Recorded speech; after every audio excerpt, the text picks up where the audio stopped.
No, anong kahulugan ng moralidad? No, moral rules are principles and ideals dictated by individual and social consent. No? Okay. Dito ya ikhwani wa akhawati, kahulugan ng akhlak, kahulugan ng moralidad. Ang moralidad ay tumutukoy sa mga prinsipyong itinakda ng konsensya, domir, at ng social conscience na nagtatakda kung alin ang tama, khair, at alin ang mali, shar. For example, no? Sa isang lipunan po, ang moralidad ay nagsisilbing pamantayan ng ugali at asal na inaasahan ng nakarami na susundin po. Anong halimbawa niyan? Ang pagtulong sa mahihina at nangangailangan, ang pagtupad sa pangako, no? Anong sabi ng Allah Subhanahu wa Ta'ala fi Kitabihil Karim? Makukuha natin yan doon sa Usulul Fiqh. So, ang pagiging tapat at mapagpatawad po ang pagiging tapat at mapagpatawad ay akhlak po yan, no? Kahulugan po ng moralidad yan, no? Kabilang example po ng moralidad yan. So ano po ang layunin ng morality? No? Ano ang morality aims to achieve higher ideals and elevate humans toward perfection in their instinction and behavior. So, ano po ang layunin ng moralidad? Ang moralidad ay nakatuon sa pag-angat ng tao tungo sa kabutihan. Ang moralidad ya ikhwani wa akhawati ay nakatuon po sa pag-angat ng tao tungo sa kabutihan at kasakdalan. Layunin nitong hubugin ang pagkatao at gawing mas makatao at makatarungan ang ugnayan ng tao sa lipunan. Anong halimbawa niyan?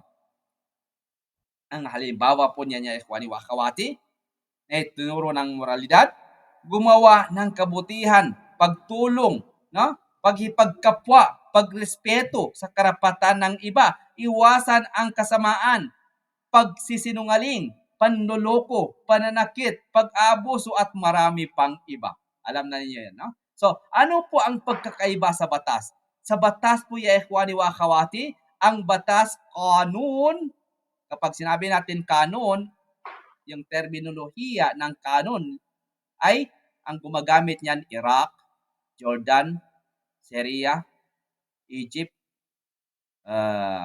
Libya, kanon. Pero kapag doon po sa Saudi Arabia, ang tawag sa kanila ay hindi kanon, al-anzimah. Pero pareho din silang ibig sabihin. Anzima, al-anzima, wal kanun ay ibig sabihin batas. Magkaiba lang sila ng mustalahat, magkaiba lang sila ng terminolohiya. No? Okay, no problem po kasi sa next semester, sa second semester, ituro natin yung legal terminology in English and Arabic, inshallah. Sa batas po, sa kanun, awil anzima, kung sa college, pinapatupad ng estado at may kaakibat na material na parusa, no? Multa, kulong at marami pang iba. Pero sa moralidad po,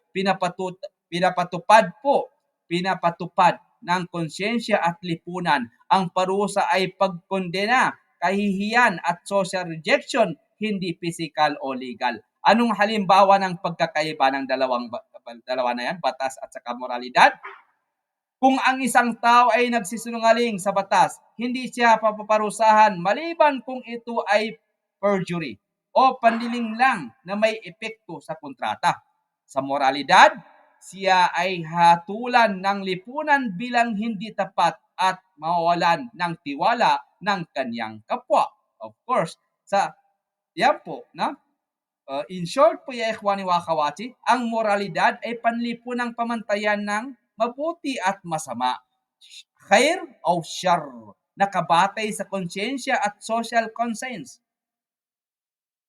Katulad ng batas, ito'y obligatoryong tuntunin, ngunit walang itong material na parusa. Ang parusa dito ay